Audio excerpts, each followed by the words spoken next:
जय श्री राम, जय गौ माता।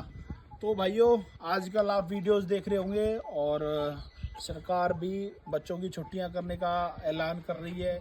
और भी समस्याएं गर्मी की वजह से हैजा पड़ना या और भी आपके सामने घटना आ रही होगी कि नाक से नक्की का चलना, गर्मी की वजह से बहुत सारी बीमारियों का भी आपको सामना करना पड़ रहा होगा। लेकिन मैं आज आपको बता देता हूँ ये सामना आपको क्यों करना पड़ रहा है। ये आपको सामना इसलिए करना पड़ रहा है क्योंकि ये पेड़ों की जो कटाई हुई है ना, जो आप लोग पेड़ों को काट रहे हैं, ये सामना इसलिए करना पड़ रहा है क्योंकि पेड़ों को आपने छोड़ा नहीं है ज़्यादा संख्या में। ऑक्सीजन का लेवल भी कम हो रहा है, टाइम से बरसात का नहीं पड़ना, टाइम से सर्दी नहीं पड़ना। मेन कारण है प्रकृति, यानी प्रकृति के साथ आप लोग छेड़छाड़ करोगे तो भाई सर्वनाश तो होना निश्चित है। ये हमारी धरोहर हैं, इनको सुरक्षित रखना हमारा कर्तव्य बनता है।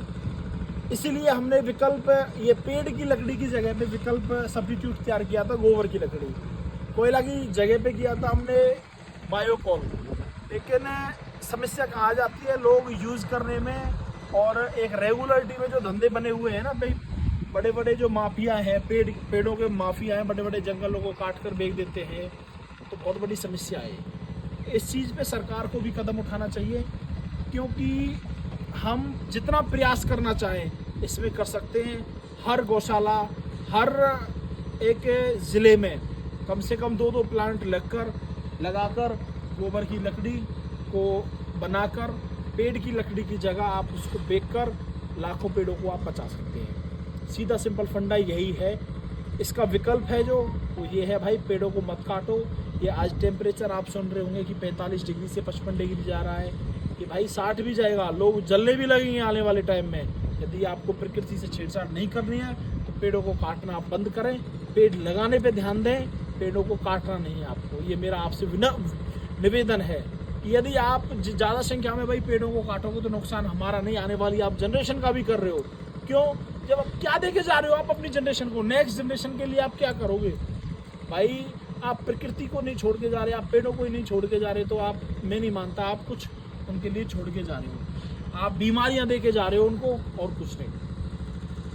गर्मी का माहौल ये आज इतना बढ़ रहा है, पिछली साल थोड़ा इससे कम था, लेकिन अब आने वाले नेक्स्ट साल 2026 में, 27 में, 28 में ये गर्मी का तेज प्रकोप ऐसे बढ़ता रहेगा।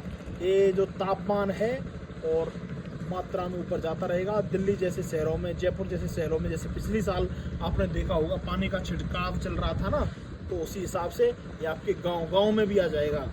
लेकिन मैं एक चीज़ और बोलने वाला हूँ आज आपसे, जो हमारे भाई बंधु गांव के लोग हैं उनसे मैं ये कहना चाहूँगा कि अपने अपने गांव में एक एक आदमी अपने जीवन के लिए 2-2 पेड़ लगाए, तो इससे भी एक बहुत बड़ी पहल स्टार्ट होगी।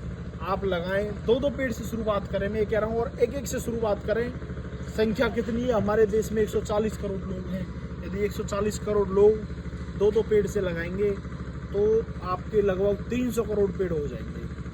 और इस क्षेत्र में बड़ी बड़ी संस्थाएं काम कर रही हैं, सरकार भी काम कर रही है। मैं मानता हूँ इस चीज़ को।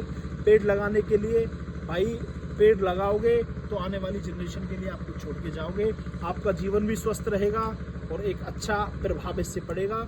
आपसे बच्चे भी कुछ सीखेंगे कि हाँ भाई, पेड़ लगा रहे हैं, इनसे सीखो, हमें पेड़ों की सेफ्टी करनी है, हमें पेड़ों को काटना नहीं है, हमें इनको बचाना है, ये हमारी धरोहर है। ठीक है, आपसे मेरा निवेदन है, इन पेड़ों को बचाएं, काटें नहीं, और गौकास्ट को जलाएं, ये आपसे मेरा निवेदन है। ठीक है जी। और गौकास्ट यदि किस भाई को चाहिए तो आप हमें संपर्क कर सकते हैं। नंबर अपना 8685844039 है। और यदि किसी भाई को प्लांट लगाना है तो आप संपर्क कर सकते हैं, उसके लिए भी हम आपके साथ खड़े हैं हर तरीके से। तो जय गौ माता, राधे राधे।